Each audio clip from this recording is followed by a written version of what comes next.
but don't look for an easy way out. Nobody wants to work hard these days. Everybody wants the easy way, the 20-minute abs, the 10-minute this, 10-minute that.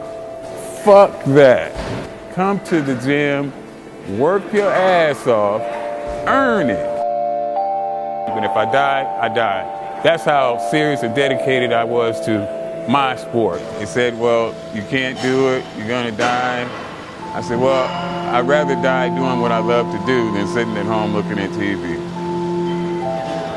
I'm CT Fletcher, 6-time world champion, 3-time world champion, drug-free bench presser, 3-time world strict curl champion.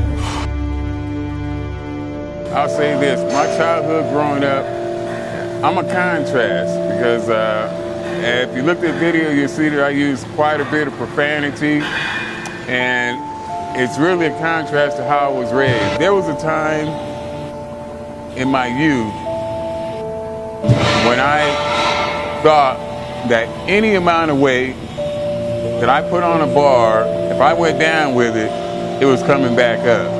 I felt there was nothing I couldn't do. I felt like a real fucking Superman walking around on planet Earth. What invited you to the party?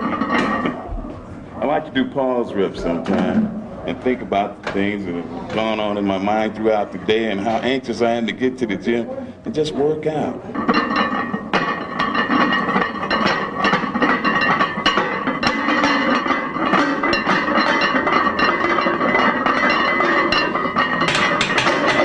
I was raised super religious by a super strict Pentecostal preacher who in his spare time used to beat the fuck out of me.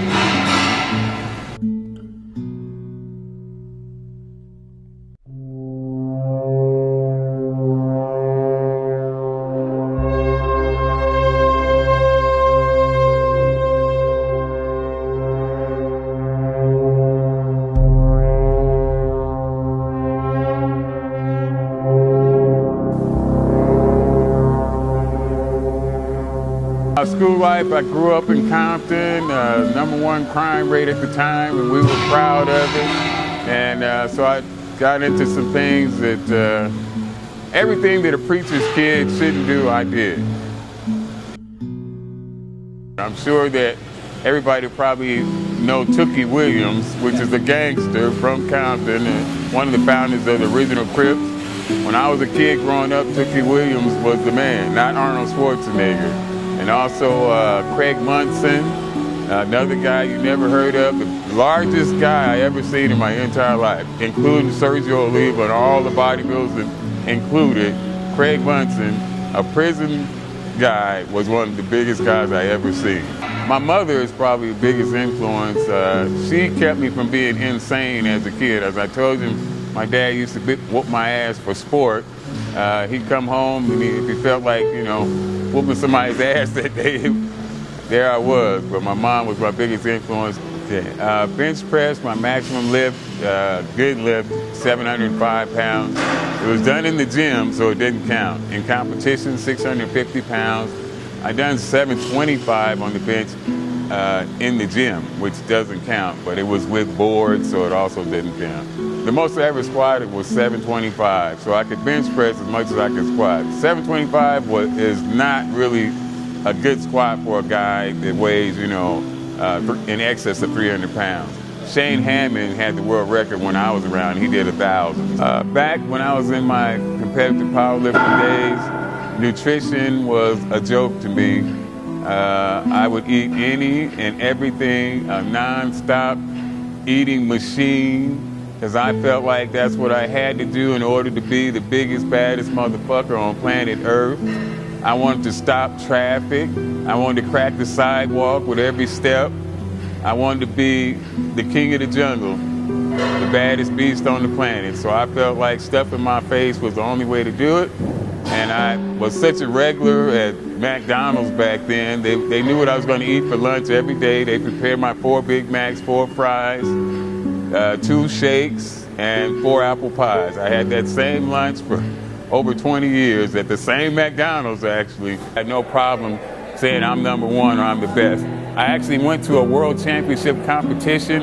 I announced to the entire crowd of super heavyweights who was back there warming up, which one of you motherfuckers is coming in second? Because all you motherfuckers know that I'm winning this shit. Now that was my attitude in 1992 when I thought I was the best on the planet. And what happened, and all the way took to the year 2005 for my attitude to change and be humbled, was the fact that I had to have emergency open heart surgery. I was rushed to the emergency room more times than I care to remember. I hate the emergency room. They told me, they advised me not to even do it because the strain of having that much weight on might cause the aortic valve to break at that time. And if it breaks, then you're dead. There's no coming back from that. And I went anyway. Well, I had stopped powerlifting and I had lost, I was 260 before the operation, so I had lost 45, 50 pounds just to try to not have to have the operation, but it didn't work. And I came out of that surgery weighing 190 pounds. And looking like I never lift weights before in my life. I was a human skeleton. Well, I have a pretty good idea. It might have something to do with the 6, 7 cheeseburgers I ate every day for 20-some years. I would eat those cheeseburgers because I thought I needed it in order to keep up my size. Instead of taking steroids, I would eat. So I would overeat and I would eat anything. It took me almost 2 years to recover. Powerlifting, I still want to go back and defend the unbroken 225-pound strict curl record. I'd like to do it at the age of 54, be able to do what I did at the age of 30. I think that'd be pretty cool to come back 24 years later and do the same thing at a much lighter body weight and 24 years older. So I want everything I've learned over all these years of competition to get out there.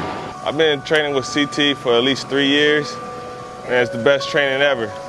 Can't get nothing better than that. It's hardcore. He's gonna push you to the max. One day I was training with CT, I was about to pass out. He told me it was pass out and it was still my set. My name is Samson Fletcher, CT Fletcher's son. My dad is my hero, and I want to be just like him. And I want him to pass the torch to me. I started training with CT about 2 years ago from now. When I first started, I was really lightweight. I was about from 140 to 150. In 1 year, I went from 140 to 150 to about 195, close to 200 pounds. That was about in 2012, in the beginning of 2012. And from 2012 to 2013, now I'm about 185 solid muscle. All natural. 20-minute abs, 20-minute calf, 20-minute butt, 20-minute any fucking thing is a pile of bullshit.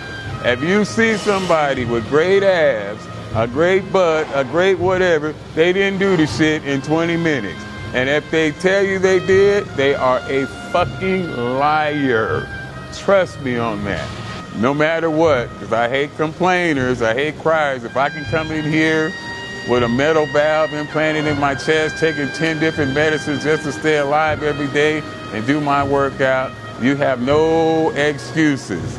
So no matter what, your nose bleeds, it's that time of the month, the kids are crying, you don't feel like it, your back hurts, you got aches and pains, it's still your motherfucking set.